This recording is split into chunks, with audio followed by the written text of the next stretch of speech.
Hello everyone, hope you're doing well. Today we have some more preliminary tech tree changes. Now remember, these tech tree changes are going to be coming in the second half of February, so probably in the last 2 weeks of the month. And they've added a few more to the list compared to last time, and we also have a few other pieces of news. So the first bit comes in from the War Thunder Twitter, and from the War Thunder Twitter, it looks like the first Battle Pass season is going to be extended until the 24th of February. This means that you have an extended period of time to be able to get all of your challenges, to be able to get more stuff in the Battle Pass, and also to be able to get more stuff out of the Warbond shop itself. So it's basically being extended from the 15th to the 24th, an extra 9 days. That is technically, well, you can get 15 points a day, I think. So that's around about like 15 extra levels,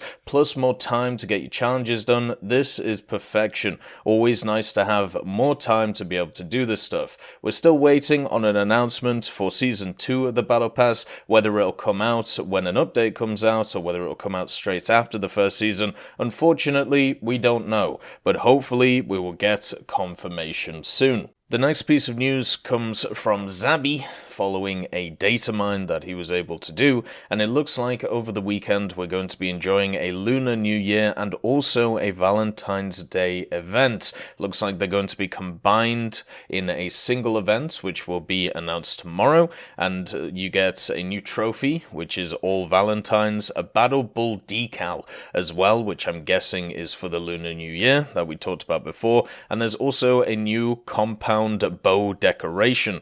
I'll make sure to keep you updated with the news on that tomorrow. On top of this as well, there are some new CC decals which have been added for Willy Rex, some Mr. Beast stuff, and also Cyril for those guys. And the other data mine which is available is looking at some new text and also unlock conditions text. This normally points to the fact that there may be some new challenge events coming forward, or maybe smaller challenges for stuff like Valentine's Day and the Lunar New Year. We'll find out pretty soon. I'm hoping that it involves the two vehicles that we saw before. As I said, something like a Sea Voyage event at this time of year would be wonderful to see.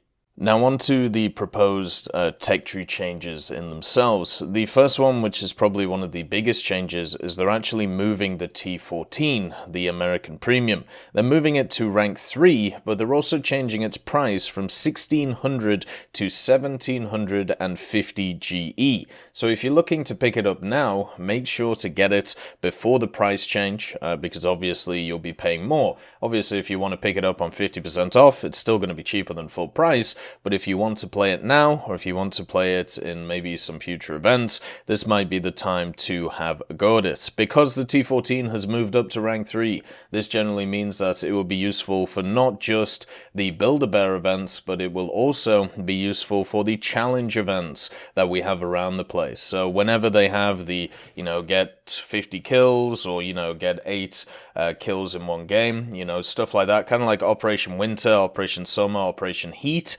things like this, you'll be able to run the T14 with the rest of your rank 3 lineup, and I think this will be a very positive move for the machine. They're also swapping the YAG 10 29K.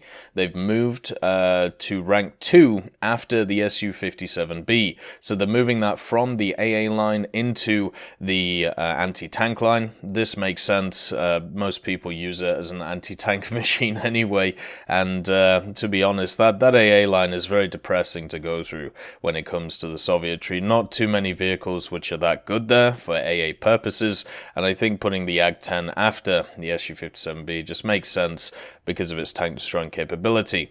For China, they've switched the M18 and the ISU-152. This is basically based on the fact that they've moved, or they've slowly but surely been moving down all of the big donk machines. So the ISU-152 being swapped with the M18 is probably based on a BR change or based on something like that. I'm completely fine with it. It doesn't matter too much. Just means that getting the M18 is a little bit harder to do, but that 5-7 lineup for China is a banger.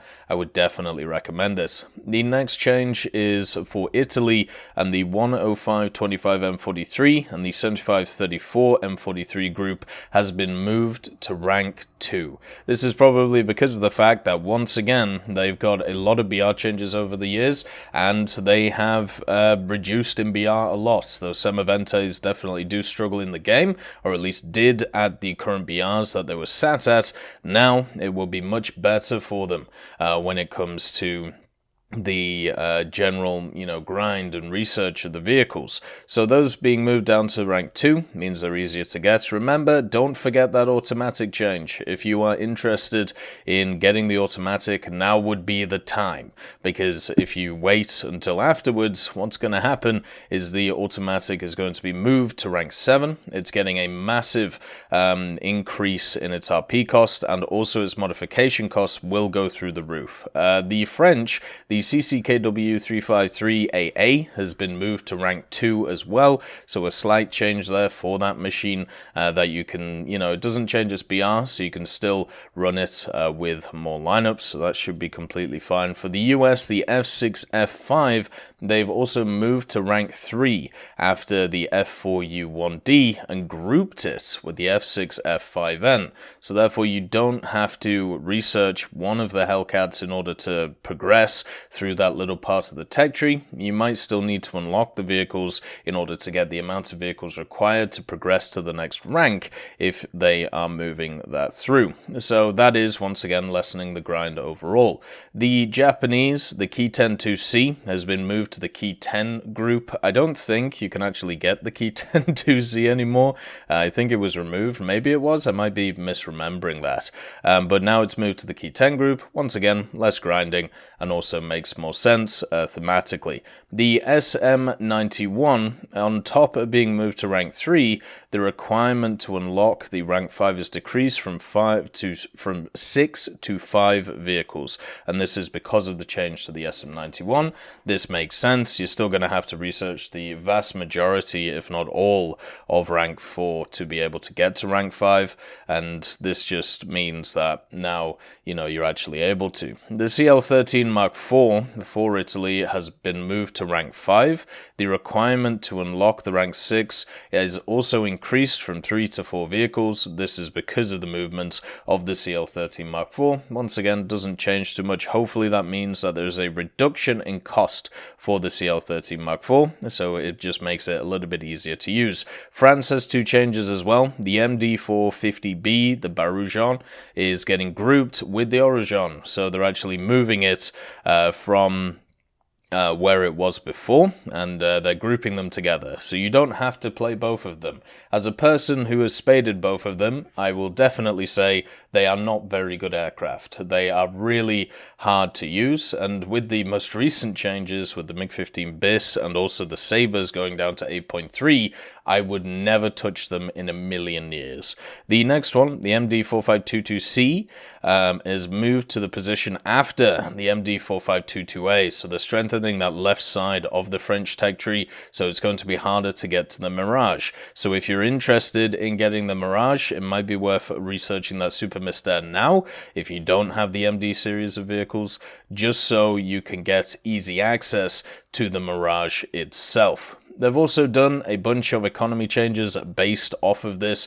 Generally, when they move around vehicles in tech trees, they'll increase some and decrease some based on the changes. So the ZIS-30 itself is going up by 1300 RP. Not a huge change. Some of the larger changes that have been added into this is the CL13 Mark IV, as we mentioned before, getting reduced from rank 6 to rank 5. It is actually going down by 210,000 RP, meaning that it's going from 380,000 to 170,000. This will make it much easier to research, this will make it much easier to spade, and is a huge reduction of the CL13, and kind of compensates for the fact that the automatic is going up by 150,000. Also, the MD4522A That machine is going down by 71,000 RP, but the F84F for France is going up by 71,000 RP to 170,000. So they basically swapped those two around. So make sure if before these changes come in, if you are interested in the French F84F, make sure to get it now, otherwise you're going to be paying way more for its research cost, which is obviously going to suck. All of the other changes are pretty mandatory, with the ones going down in rank getting, reduced research costs, and then the ones which are going up in rank, they're getting increased ones, but they kind of even out over time. The Saber Dog as well for Italy is going down by 10,000, so that's a nice little change, but not a huge one. At the end of the day, it's still going to be a rank 6 aircraft with very expensive modifications. So that is the general changes from last time on the tech trees. Hopefully these come in next week, and hopefully we have some more news about the Valentine's Day event tomorrow. I hope you all have a wonderful day, and I'll see you next time. I'd just like to thank Teddy, John Ryman, Universe, Conte Baraka, Trigger Hippie, Eugens Terry, Ambrosius McClellan, Daniel Stanton, Martinez, B. Young, Hosest Kishol, Hans, Bareen, and Samuel Schlick for supporting the channel.